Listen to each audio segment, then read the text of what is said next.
To फॉर्मूलेटर। Previous class में मैंने आपको इंट्रोडक्शन बताया था ऑब्जेक्ट ओरिएंटेड प्रोग्रामिंग का। उसके बाद मैंने आपको डिफरेंस बताया था C and C plus plus language के बीच में। फिर मैंने आपको कॉन्सेप्ट बताया था ऑब्जेक्ट एंड क्लासेस का with the help of example. तो इस क्लास में हम लोग देखेंगे कि क्या क्या फीचर्स होते हैं ऑब्जेक्ट ओरिएंटेड प्रोग्रामिंग के। प्लस उससे पहले मैं आपको कुछ रेफरेंस बुक बताता हूँ जिसे आप फॉलो कर सकते हैं। ओके, तो first one is programming in C plus plus, programming in C plus plus by Ashok N Kamthane, Ashok N Kamthane. Second one is latest C plus plus by Yashavant Kanetkar, Yashavant Kanetkar. And the third one is programming in C++, programming in C++ by E. Balaguruswamy,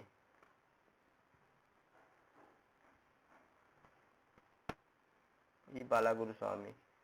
So आप इन तीनों book में से किसी को ही follow कर सकते हैं, but according to me first one is better than the last two one. Semesters में क्या क्या पूछे जाते हैं, किस तरह के सवाल, वो सारे इसमें आपको मिल जाएंगे। प्लस जो लोग कोडिंग सीखना चाहते हैं, जिसे सी प्लस प्लस में प्रोग्राम करना है, तो वो इसे फॉलो कर सकते हैं। और C plus plus latest C plus plus को भी फॉलो कर सकते हैं। तो आगे बढ़ते हैं और देखते हैं कि फीचर्स क्या क्या ऑब्जेक्ट ओरिएंटेड प्रोग्रामिंग के। So there are basically four main features of object oriented programming. These are, first one is abstraction, second one is encapsulation,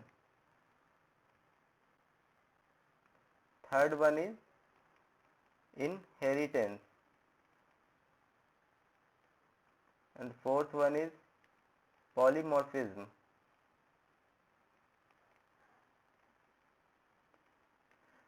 abstraction, encapsulation, inheritance और पॉलीमॉर्फिज्म, ये चार मेन फीचर्स हैं। और इस तरह के सवाल आपको सेमेस्टर एग्जाम में पूछे जाते हैं कि डिफाइन एब्स्ट्रैक्शन या what do you mean by encapsulation. तो आप यहाँ से नोट डाउन कर सकते हैं, फिर मैं आपको धीरे धीरे बताता हूँ एक एक करके क्या क्या होता है। तो first one is abstraction.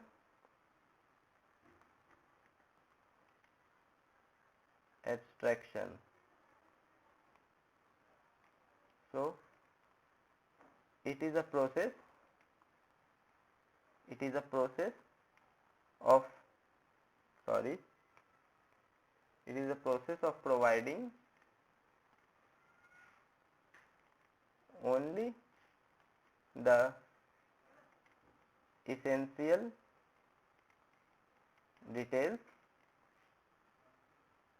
to the outside world, to the outside world, and hiding the internal details, or you can say background details। okay,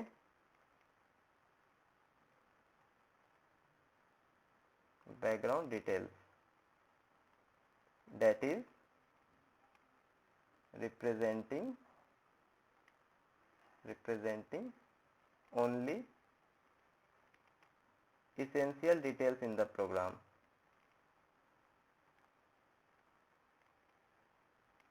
in the program।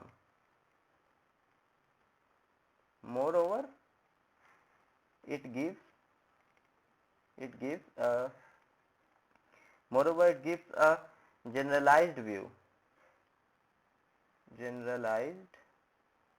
view of classes or objects by providing only relevant information। so this is abstraction। so basically abstraction क्या होता है, एक ऐसा process है abstraction जिसमें हम लोग किसी भी डेटा का जो इसेंशियल पार्ट होता है उसे ही शो करते हैं आउटसाइड वर्ल्ड को, और जो बैकग्राउंड डेटा होता है या फिर इंटरनल डिटेल्स है उसे हाइड करके ही रखते हैं। और with the help of with the help of abstraction जो क्लासेस एंड ऑब्जेक्ट का जो कॉन्सेप्ट है वो और अच्छे से समझ में आएगा। एक एग्जांपल लेता हूं मैं कि एब्स्ट्रैक्शन कैसे वर्क करता है। Okay, so I am taking mobile phone three mobile phones of Samsung brand. Okay,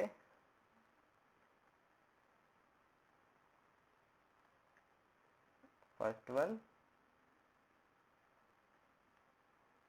second one, and third one.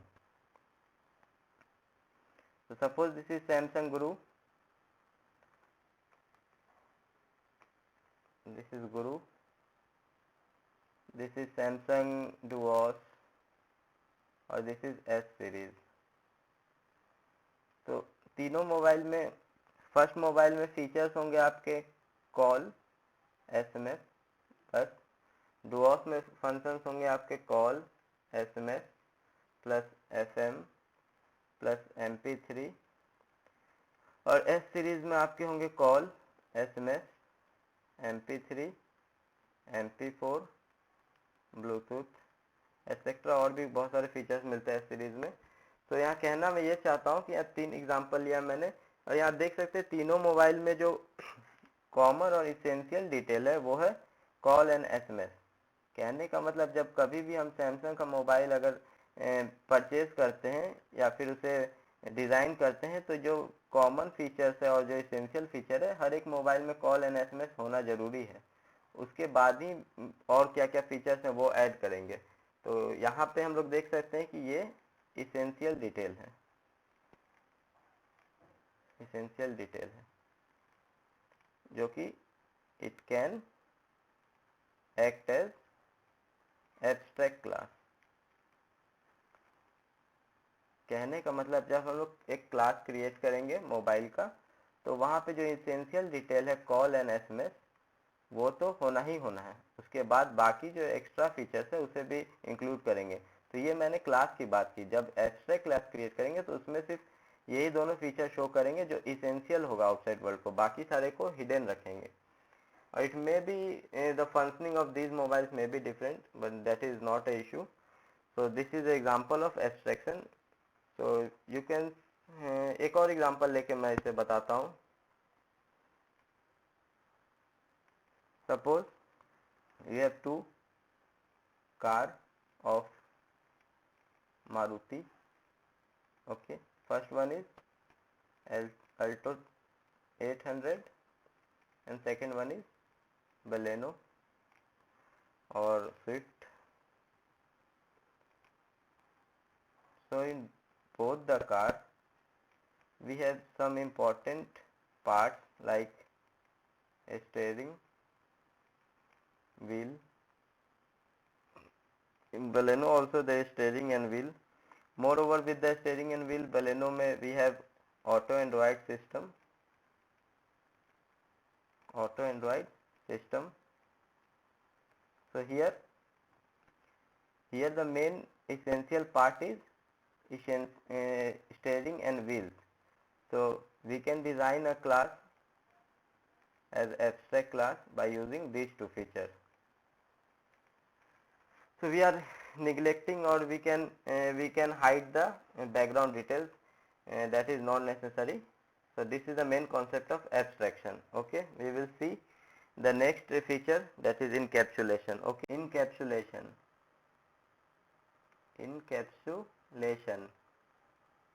So what is encapsulation?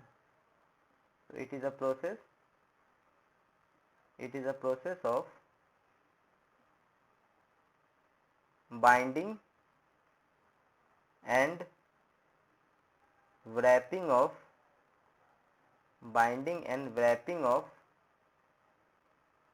data members and functions in a single unit. तो encapsulation एक ऐसा process है जिसमें हम लोग data members और functions को bind करते हैं, व्रैप करते हैं एक सिंगल यूनिट की तरह। इसमें एक और टर्म है डेटा हाइडिंग की, डेटा हाइडिंग, जिसका मतलब होता है insulation of data from direct access by the program. मतलब डेटा को इस तरह से हाइड करना कि उसे प्रोग्राम के जरिए किस तरह से एक्सेस करना है, जैसे पब्लिकली एक्सेस करना है, प्रोटेक्टेड एक्सेस करना है, या फिर प्राइवेटली एक्सेस करना है। तो it can be achieved, data hiding can be achieved, it can be achieved by using keywords like public, private and protected।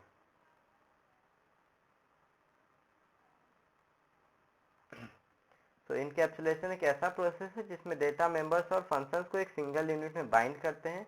उसके बाद डेटा को किस तरह से हाइड कर सकते हैं हम लोग प्रोग्राम में, जिससे हम लोग उसको डायरेक्ट एक्सेस नहीं कर सकते, उसके लिए हम लोग पब्लिक, प्राइवेट एंड प्रोटेक्टेड का यूज़ करते हैं, इन तीनों कीवर्ड का यूज़ करते हैं। तो एक एग्जांपल लेके मैं आपको इनकैप्सुलेशन समझाता हूँ कि इनकैप्सुलेशन होता क्या है, किस तरह से ये वर्क करता है।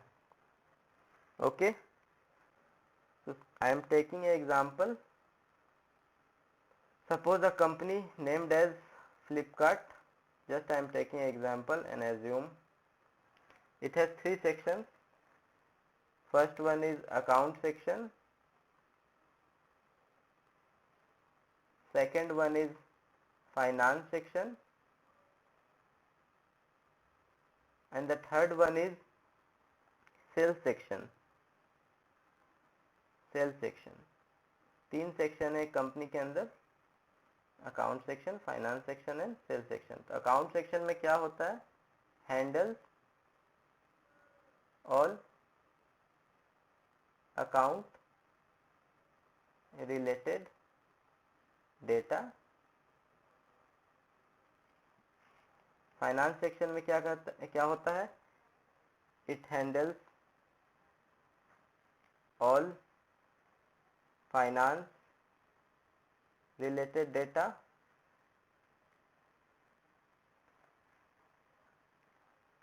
as well as it also keep track of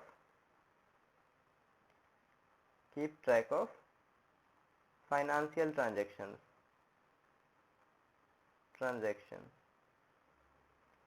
Same in the case of sales section, it handles all sales related data।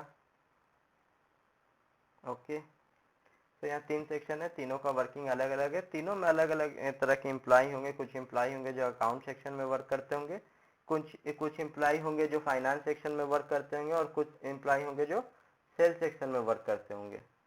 तो सपोज एक सेल्स सेक्शन का जब फाइनेंशियल ट्रांजेक्शन प्रिपेयर करना होगा, तो इसे फाइनेंस सेक्शन के एम्प्लॉय को सेल्स सेक्शन का किसी डेटा का ज़रूरत पड़ता है। तो ये क्या करेगा कि डायरेक्टली सेल्स सेक्शन में जाएगा और उस डेटा को एक्सेस करने की कोशिश करेगा। तो इस केस में क्या होगा कि वो एक्सेस को डिनाई कर देगा सेल्स सेक्शन वाले। ये प्रॉपर वे नहीं है कि आप यहाँ से डायरेक्टली डेटा को एक्सेस कर सकें। तो सेल्स सेक्शन में क्या करना पड़ेगा, फाइनेंस सेक्शन का कोई भी एम्प्लॉय सबसे पहले सेल्स सेक्शन के एम्प्लॉय से बात करेगा, उसको बोलेगा कि मुझे एक पर्टिकुलर डेटा चाहिए, तब जाके सेल्स सेक्शन का जो भी होगा वो डेटा प्रोवाइड करेगा फाइनेंस सेक्शन को। तो कहने का मतलब यहाँ इनकैप्सुलेशन किस तरह से वर्क कर रहा है वो देखते हैं। यहाँ जो डेटा पार्ट है सेल्स सेक्शन का, data of sales section and the employee who manage the data who manage the data are wrapped or you can say bind in a single unit. यहाँ पे डेटा जो भी है sales section का और जो employ जो उसे मैनेज करता है उस डेटा को, वो सारे एक single unit named as sales section के अंदर बाइंड किए हुए हैं। कोई भी सेक्शन का कोई भी एम्प्लॉय डायरेक्ट एक्सेस नहीं कर सकता है सेल्स सेक्शन, या फिर ये अकाउंट सेक्शन का भी कोई भी लोग डायरेक्टली फाइनेंस सेक्शन के किसी भी डेटा को डायरेक्टली एक्सेस नहीं कर सकता है, क्योंकि यहाँ सारे एम्प्लॉय अपने डेटा के साथ इस तरह से बाइंड किए हुए हैं, रैप किए हुए हैं कि पहले आपको इससे परमिशन लेनी होगी, उसके बाद ही आप ये एक्सेस कर सकते हैं। यही कॉन्सेप्ट होता है इनकैप्सुलेशन का, कि इस तरह से डेटा को बाइंड किया जाता है फंक्शन के साथ कि आप उसे डायरेक्टली एक्सेस नहीं कर सकते हैं, आपको परमिशन मांगना पड़ेगा, आपको कीवर्ड्स यूज करना पड़ेगा, just like public, private, protected. In the program design करते समय ही कोई प्रोग्राम डिजाइनर डिसाइड करता है कि मुझे वो डेटा को पब्लिकली शो करना है या फिर प्रोटेक्टेड रखना है। तो ये सारा इनकैप्सुलेशन के अंदर आता है। ठीक है, थर्ड फीचर को हम लोग देखते हैं। तो हमारा थर्ड फीचर है, तो थर्ड फीचर से पहले मैं आपको फोर्थ फीचर बताता हूँ क्योंकि वो छोटा सा है, उसके बाद मैं थर्ड बताता हूँ। फोर्थ फीचर है पॉलीमॉर्फिज्म। पॉली का मतलब क्या होता है? पॉली का मतलब होता है, पॉली मीन्स मेनी। पॉली का मतलब होता है मेनी, मतलब ढेर सारा। पॉली का मतलब ही होता है ढेर सारा। तो ये किस तरह से प्रोग्रामिंग में वर्क करता है? So the ability of a message to be displayed in more than one form। कहने का मतलब किसी मैसेज का ऐसा एबिलिटी जो कि एक से ज़्यादा फॉर्म में हम लोग डिस्प्ले कर सकते हैं, in more than one form. यही हुआ पॉलीमॉर्फिज्म। पॉली का मतलब many forms. Okay, so as a example आप लोग ऐसा कंसीडर कर सकते हैं, suppose I am taking example of a women. Okay, a women can be a housewife. एक वुमेन एक हाउसवाइफ भी हो सकती है। A women can be a doctor as well as a woman can be a mother। So based on his behavior and his duty of the woman का जो behavior है और उसका जो duty है, वो हर सिनेरियो में अलग अलग तरह से बिहेवियर की तरह से वो अलग अलग वर्क करती है। That means same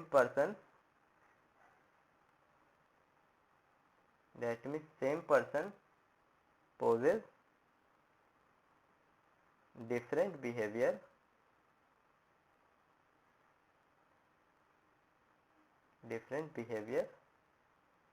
in different situation.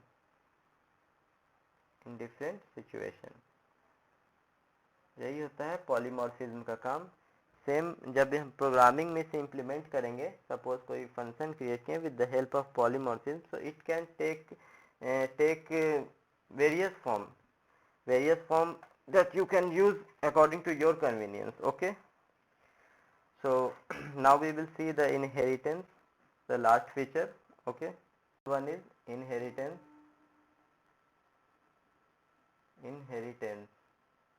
तो इनहेरिटेंस किसे कहते हैं देखते हैं।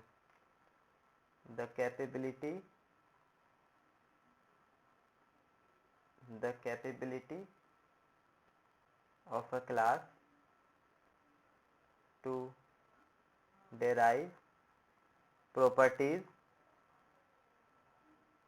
and characteristics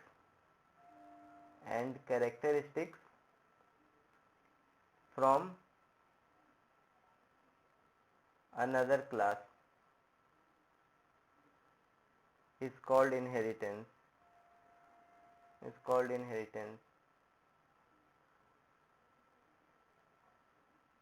किसी क्लास का ऐसा कैपेबिलिटी कि वो सारा प्रॉपर्टीज और कैरेक्टरिस्टिक किसी और क्लास से इनहेरिट कर सके, किसी और क्लास से डिराइव कर सके, उसे ही हम लोग इनहेरिटेंस कहते हैं।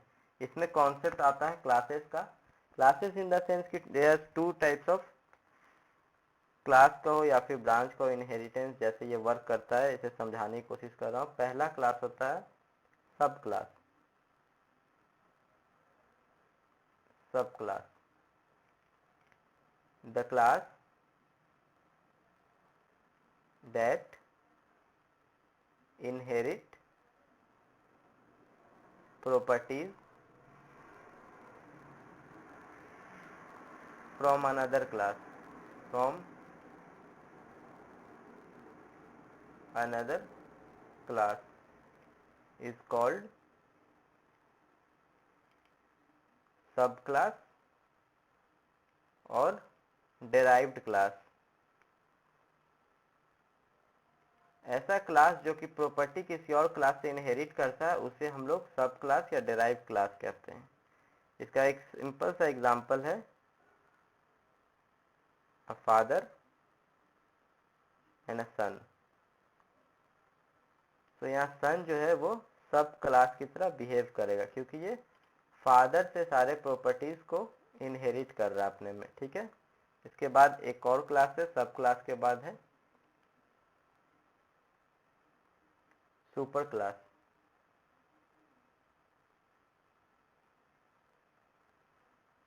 The class whose properties are inherited, a class whose properties are inherited by the subclass is called superclass or base class, superclass or base class। Example same, ये है फादर, ये है सन। तो यहाँ फादर जो होंगे वो आपके बेस क्लास होगा और सन जो है वो आपका सब क्लास है। फादर से इनहेरिट करता है सन प्रॉपर्टीज को, तो इसे सब क्लास कहते हैं, और जिसका प्रॉपर्टीज को इनहेरिट किया जाता है उसे हम लोग बेस क्लास कहते हैं। तो इन प्रोग्रामिंग लैंग्वेज में एक ऐसा एग्जांपल लेके बताता हूँ मैं किस तरह से वर्क करते हैं, किस तरह से वर्क करता है इनहेरिटेंस। ओके,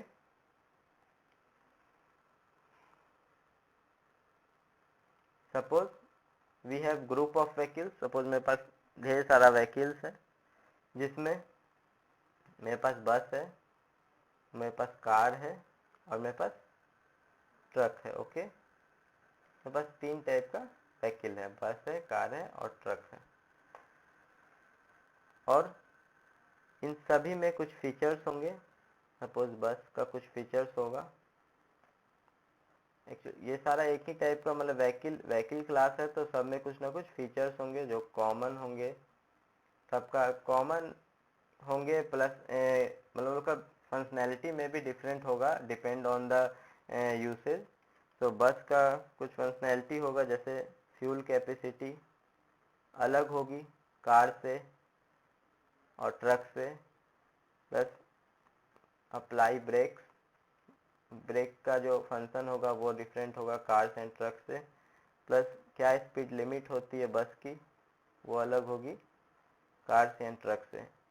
सेम कार में भी होगा fuel capacity, apply brakes as well as speed limit, same in the case of truck। okay, so when we are going to design or when we are going to program these, suppose we are going to create a class for बस के लिए मेरे पास एक class create करना है जिसमें मुझे इसके सारे कॉमन प्रॉपर्टीज एट्रीब्यूट्स को रखना है। तो मैं fuel capacity, apply brake, speed limit ये सारा डिसाइड करके रखूंगा। उसी तरह से कार का क्लास बनाऊंगा तो सेम मेरे को फिर से क्रिएट करना पड़ेगा, और ट्रक के लिए बनाऊंगा तो फिर से क्रिएट करना पड़ेगा। तो इस केस में होगा क्या कि point number 1, it create duplicacy या फिर duplicates of same code in 3 times, same code 3 times, sorry. जब हम लोग तीनों के लिए अलग अलग क्लास बनाएंगे और with the same type of attribute, same type of properties, तो डुप्लीकेट तो होना ही होना है। सेकंड हो सकता है कि it creates, sorry, it increases the chance of error and data redundancy. जो तीनों के लिए अलग अलग कोड लिखेंगे, पहला तो डुप्लीकेसी हो जाएगा, ओके सॉरी, रिडंडेंसी।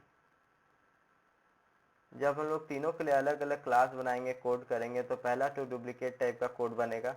दूसरा कि एरर भी हो सकता है कि more number of lines in the program will create more errors, and second one is data में भी रिडंडेंट, दैट ऐसा हो सकता है कि फ्यूल कैपेसिटी बस का और कार का दोनों का सेम हो गया, इस तरह से रिडंडेंट डेटा आएगा या फिर गलत डेटा आ सकता है।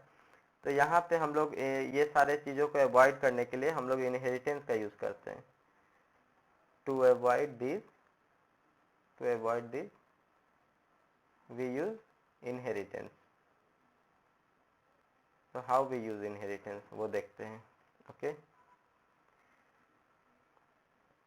so in this case we are creating only a single class with the help of inheritance। क्या करते हैं, वो क्लास वैकिल क्रिएट कर लेते हैं, ठीक है। क्लास वैकिल्स में कुछ इसके फंक्शंस होंगे, एट्रीब्यूट्स होंगे, उसको यहाँ पे हम लोग मेंशन कर देते हैं। जैसे कुछ फ्यूल कैपेसिटी होगी, अप्लाई ब्रेक फंक्शन होगा और स्पीड लिमिट होगा। वो पूरा एक क्लास वैकिल के लिए ही ये डिफाइन कर दिया गया। अब यहाँ से क्या करेंगे, हम लोग अपने हिसाब से क्लासेस क्रिएट करेंगे। क्लास क्रिएट कर लिए, क्लास बस, ओके। उसके बाद हम लोग यहाँ से क्रिएट कर लिए क्लास कार, ठीक है। उसके बाद यहाँ से हम लोग क्रिएट कर लिए क्लास ट्रक। तो इससे क्या हुआ, इनहेरिटेंस का यूज करने से हम लोग का पहला बात की डुप्लीकेसी खत्म हो गई, दूसरी बात की डेटा की रिडंडेंसी का प्रॉब्लम भी गया, एरर भी कम से कम आएगा। तो यहाँ पे इट हेल्प्स इन, और you can say it can increase reusability, okay. तो यहाँ किस तरह से इनहेरिटेंस यहाँ शो किया हुआ है, ये आपका बेस क्लास की तरह वर्क करेगा, बेस क्लास की तरह। और यहाँ से इनका प्रॉपर्टीज को इनहेरिट किया गया, जो इनहेरिट किया जो क्लास, वो सारा सब क्लास हो गया। सेम जैसा मैंने फादर और सन का रिलेशनशिप बताया था, सपोज ये फादर हो गए और ये सन हो गए, ये सारे प्रॉपर्टीज यहाँ से इनहेरिट करेगा। तो इजी होगा प्रोग्राम में, डायरेक्टली क्लास वैकिल क्रिएट करके क्लास बस यहाँ से डायरेक्ट कॉल हो गया, डायरेक्ट क्लास कार कॉल हो गया। तो इस तरह से इनहेरिटेंस वर्क करता है, जो कि एडवांटेज है कि हम लोग रीयूजेबिलिटी हो सकता है, प्लस डेटा का रिडंडेंसी खत्म हो गया, प्लस एरर भी कम से कम होगा। तो यही है आपका इनहेरिटेंस, ओके।